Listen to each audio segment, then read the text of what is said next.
Hey guys, welcome back to our channel. We are the Beatles. I am Charmian Marie, And I'm Brian. and we have been taking you on the journey of 7 lessons in 7 years. of marriage. That's right. So we are on the final lesson. This is lesson number 7, guys. It's Wow. been a Yeah. journey. Yeah. Uh, but well, in all senses of the word, Mhm. yeah.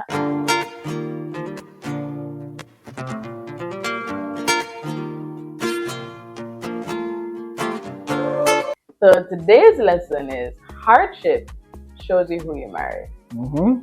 And I mean, the statement goes without, even expounding and stuff. But the truth is, because of how many things and a lot of weird things too. It's not even like, you know, oh, regular communication issues or regular whatever. We've been through some weird things, and Whew. weird things mixed with normal things. Yeah. And honestly, those hardships have really shown us like the full character of literally both of us. And I dare say that because of what we have learned in those seasons, Mhm. we've been made stronger for it. Like our bond, we've grown closer. Mhm. And honestly, like, yeah, Brian has learned from me. What have you learned from me? I don't even want to speak on his behalf. What have you learned from me? And I'll share what I've learned from you. Uh, what have I learned from Charmian? I don't learn. I'm joking. Wow. I'm joking. Wow. I've learned that Charmian is very resilient. I've learned that in hard times she will buckle down. She's willing to do what must be done so that we can get through this tunnel to reach the light. Yeah, we can get through this very rough patch so that we can reach where we need to reach. I've learned um, that she has hard moments that I need to be there for her for. I have to put that out there because um, I met Charmian being a very strong, independent, forward thinking young woman. One of the things I love about her. And so in marriage, when I saw situations where she wasn't this strong willed person, she wasn't at the best of what she was supposed to be doing, she wasn't having the greatest outlook, not even like the things going wrong. Things go wrong, life. Yeah. But how she started to look at things, I was just like, who is this? But I had to learn that in those moments and in those times, it wasn't for me to like wondering who I'm married to at that point, but was to realize, okay, this is another side of her. This is a side I may have to be there for her. I may have to protect. I may have to really look into like covering her because this is just harder than something that she's normally used to, and it's causing her to be in this way, in a way that she wouldn't necessarily want to be. It's just not okay, and I have to protect that, and I have to cover her in those seasons so that she can go through her time and go through her process of dealing with that hardship or dealing with this hardship so that she can come again. Wow. That was I wow. Um, but I'm before I comment on what I've learned from you, I'm happy that you have seen that. That means a lot that you have seen it, because when we just met and for quite a while, Brian would just say, "Yo, you bougie," you Mhm. know, because I mean, fine, I grew up around uptown people, Around, she right? says.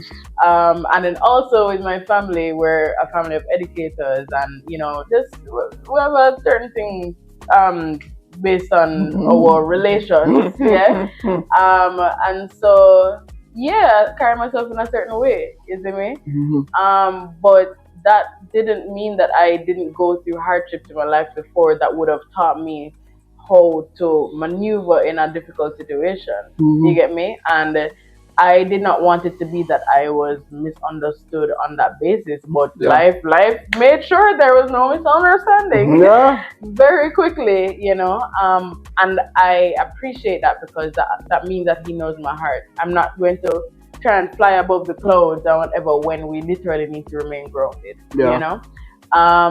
So speaking of that now, what I've learned about Brian is interestingly kind of the same thing, kind of. Um, he'll do what he needs to do, like for real, for real. So he might not necessarily be comfortable with it in the season, but he might go do the thing. He's going to lift up what he needs to lift up. And I mean, physically, I mean, yes, he's strong, wonderful, but he's going to do it as many times as it needs to be done until we are at least comfortable enough in that situation. He's going to literally keep on pushing to literally the best of his ability until we are taken care of or provided for in that season. And he doesn't stop. And even if you want to say no man, it's cool or whatever, if he knows that I really or we really need it or whatever, he's gonna push. So it really has shown me that if he realizes that this is what we need, he will do what it takes, and that's not something that can be taken for granted. Then in the midst of that now, I realized that he's willing to shoulder the burden. And for me, it's two separate things, right? There's one thing where he'll do what it takes, but it's another thing where he will possibly also shoulder a burden that he didn't necessarily need to take up, right? So where he said, all right, cool, there's some shortcomings that I might have, or maybe a season where I might be, weaker or softer, or, just not operating at my full 100 or whatever. Like, there's a willingness there to also shoulder that. And that for me is important to highlight because there are other persons who would see you going through your crap, even though they're in the same marriage as you, even though they're in the same house as you. And they will take on the thing, like do what it takes in terms of the task or whatever. But what about the burden that's also coming with that? And that's one thing I've learned about Brian. Like, he also doesn't just want it to get taken care of task wise. He wants to make sure you are okay. And I think that's one of the things that really has allowed me to take my guard down as well and sit in just being in my feminine energy, because I see that I can be safe in that. I'm not saying he's perfect. We've learned in some weird situations. So I think also the situations have taught him to my expectations or my desires to be protected in those times and stuff. But he's willing to learn. There's a willingness to learn and improve, in those very hard seasons and from those very hard conversations. And again, that might seem like something simple, maybe, but not everybody is receptive. Not everybody is willing to learn. Not every husband is willing to listen to his wife and see where she is and, adapt and do what it takes to maybe make her more comfortable. There's a lot you realize that you have to, something mother would have say, sand you down like with sandpaper. Yeah, man, there's a lot God have his hand down. There's a lot of roughage that you come into each other, that you realize that you have to, you're breaking down more and more and more into more of who you the best person you can be for this marriage. Yeah. The best person, the best husband, the best father, yeah. the best leader for this marriage. Yeah. Yeah. The best person you can be. And it will take that. Yeah. Our friend Akil would have said at one point in time, if you want to do things for Christ, stay single.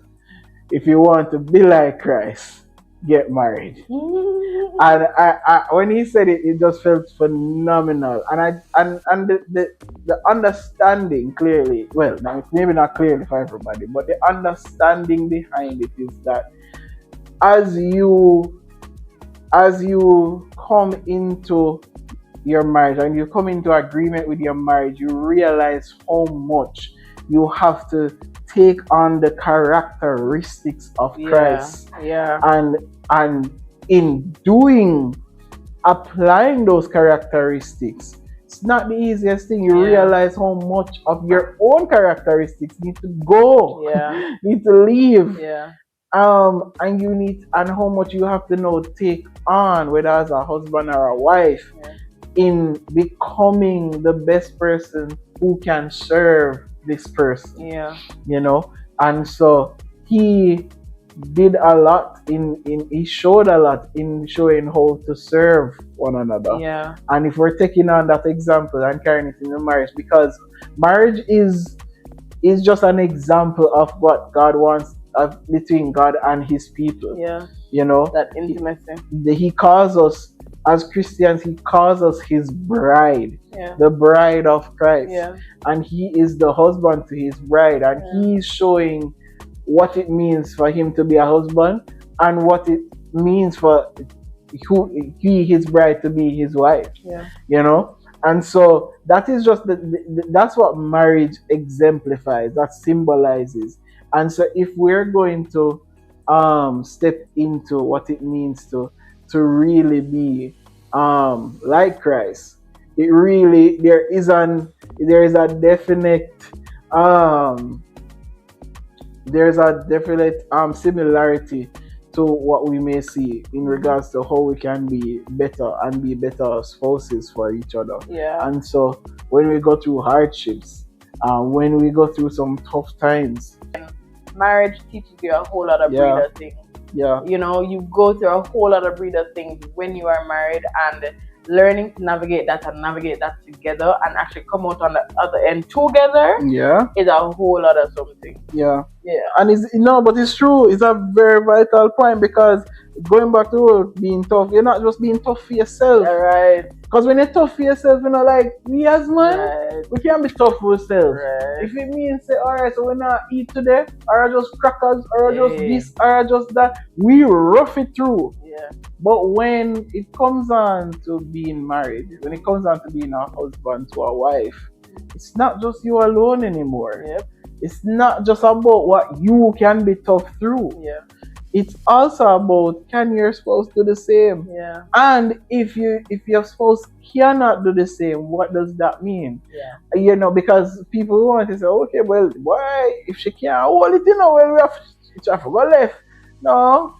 It just means you're gonna have to find a different way to be tough. And it may mean whether it is, and I'll say in the same way, vice versa.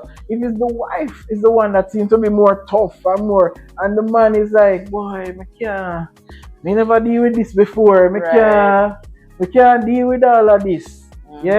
If it is on the man, because it does happen. Let's not play about that. It does happen where the man may be feeling, may be in a weak moment or so. If it's that, what do you do? Do you then say, yeah man, I got done with him, you know? He's supposed to tough. He's supposed to tough. You man. Him a man. Hold up him stress. Oh Lord. Please don't go down that road. Don't go down that road. It is, you want to be in a situation where even if both of you are not tough in the same time, that you are able to be tough for the person. You are able to cover them all the same. I'm still praying that they reach a place where they are able to understand where they are and you know, kind of pick it up and kind of be like, all right, cool, I'm ready to kind of do my part now in this. But you may just have to be tough for them too. You may just have to go through a season where you are hold on your husband. Like you are lock him down and I say, yo, I'm there for you. When him feel like him can't do the feeling even himself. Legit. And so it's not just about it. Hardships are gonna really show up. It's gonna happen. If it's without a doubt, bad things are gonna happen. Good things happen too, but bad things are gonna happen. We're sure about that. It's just what happens when they come. And how you deal with them together. And how, you understand? And how you how they make you after that. And just to really add, even if it comes and you fail, as long as the marriage has not ended, Yeah. we have the opportunity to be better next time. Yeah. Legit. And I think that's a powerful point to end on. Mhm. Just trust the process and trust that indeed, like, this is indeed what you guys want, Mhm. and keep pushing through. And those hardships, as long as you guys choose to navigate them together, they'll make you stronger for it, Yeah. And so with that, guys, like, we have shared from our hearts 7 lessons that we've learned in 7 years Years of of marriage. marriage. Yeah. And if you watched all 7 of them, let us know in the comments. Please do. But even beyond that, thank you for receiving what we have wanted to pour out. Yeah. Again, this is a long time coming, and we just, of course, we're using this to launch our YouTube channel. But beyond that, we hope that you'll keep coming back for content that uplifts you. Yeah. Whether marriage content or Christian living as married people, or reviews that we might do. Overall, we pray that you are uplifted and you receive something of value every time you watch our videos. That's right. And shameless plug. Yeah. Purpose Audacity is coming back. And that's our podcast. And that's our podcast. Yeah. So you wanna switch over to here somewhere, it will be in the description or below. in the description below. Yeah, man. You can click and go over and subscribe so that you can be and click the bell so that you can be notified when the episode drops of season 6 episode drop, the first episode of that season. You want to be ready. It's gonna be great, guys, trust me. So be ready for that. And for those who don't know what Purpose Audacity is, Purpose Audacity is our podcast where we're focusing on, helping persons to know who God is and who He sees us as, and then also allow that information to fuel the way you impact the world for His glory. Yeah. So it's very targeted conversation about, impact and purpose and all those things. And standing boldly in that, and we are passionate about that, just like we're passionate about marriage and kingdom marriages surviving every season. Yep. So thanks again, guys, for joining with us, and we will see you in the next video. But again, check out Purpose Audacity too, and we'll see you soon. All right. Bye.